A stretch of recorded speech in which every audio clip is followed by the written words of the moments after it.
সুপ্ৰভাত বন্ধু-বান্ধৱীসকল। আজি বিশ্বকৰ্মা পূজাৰ সকলোৰে শুভেচ্ছা যাচিলোঁ।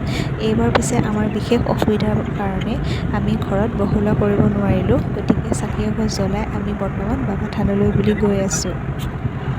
ঠাইখন চিনি পাইছেনে বাৰু? নিশ্চয় নুমলীগড় বুলি সকলোৱে চিনি পাইছে।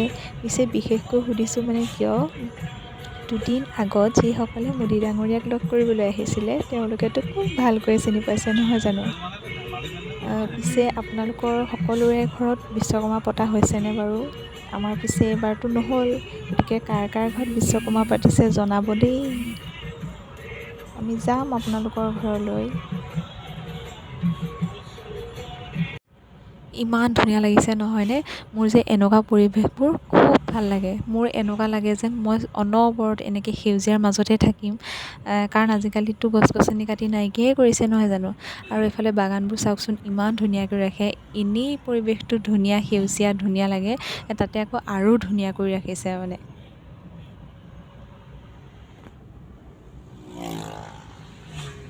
আৰু এয়া আমি আহি পুৰণা বাবা থান পাইছোঁহি। আৰু আমি আহি এতিয়া আমি ভাবি অহা ঠাইকণ পাইছোঁহি, মানে বাবা থান।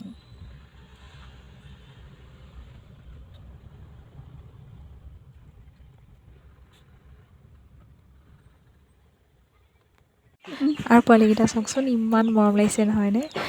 আৰু বাকী গাড়ীত ভয়ে কৰিছে নে কি কৰিছে নাজানো। বাকী গাড়ীত নাই উঠা, কিন্তু আমাৰ গাড়ীখনত মানে আইনাখনকে চাইছে মানে কি কৰোঁ কি নকৰোঁ সিহঁতৰো লাগিছে চাগে।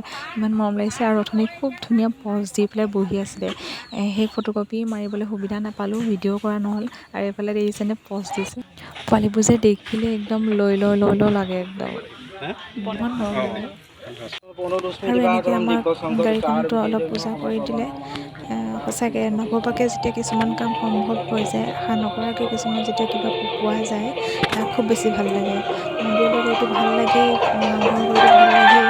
আৰু গৈ পেলাই যেতিয়া মানে এনেকৈ আশা নকৰাকৈ সুবিধাটো পালোঁ আৰু বেছি ভাল লাগিছে। আমি নিজে সেৱালৈতো শান্তি পাওঁৱেই, কিন্তু নামঘৰ বা মন্দিৰৰ মানুহে বা পূজাৰীয়ে যদি এনেকৈ তেওঁৰ হাতেৰে যদি অকণমান আৰু শুদ্ধ কৰি দিয়ে, পূজা কৰি দিয়ে, বহুত বেছি মনটো ভাল লাগে। ওম ব্যাকুনি মিদং স্তুতং চ অপত্য পজতং দিবাবা যদি আপনি হাতিকে নপাওঁ ঐশ্বৰ্য মতুল্য আৰোগ্য পুষ্টি বৰ্ধন নৰনায়ক গোটেই গ্ৰহ টেঙাদি আহুৰি নৱগ্ৰস্থাম সমাপ্তম। ওম শান্তি, ওম শান্তি, ওম শান্তি।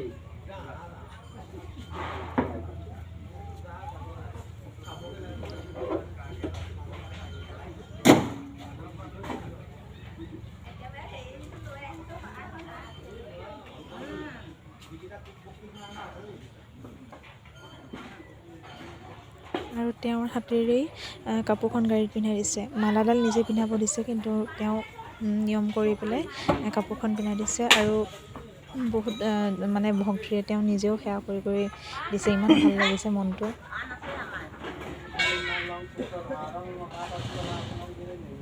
মোৰ কেমেৰা কোৱালিটি খুব ভাল নহয় কাৰণে হয়তো ইয়াত ইমান ভালকৈ মই দেখাব পৰা নাই। কিন্তু যিসকলে ইয়ালৈ আহিছে নিশ্চয় গম পায় যে এই ঠাইকণত ৰৈ দিলে মানে যে ক'ত আছোঁ কি কৰিছোঁ মানে একো গম নোপোৱা হৈছে। ইমান ভাল লাগে পৰিৱেশটো।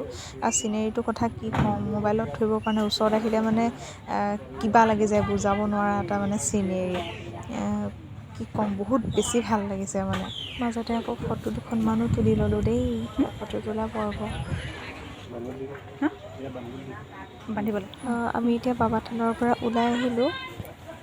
আৰু আকৌ আপোনালোকক এবাৰ দেখুৱাই দিছোঁ।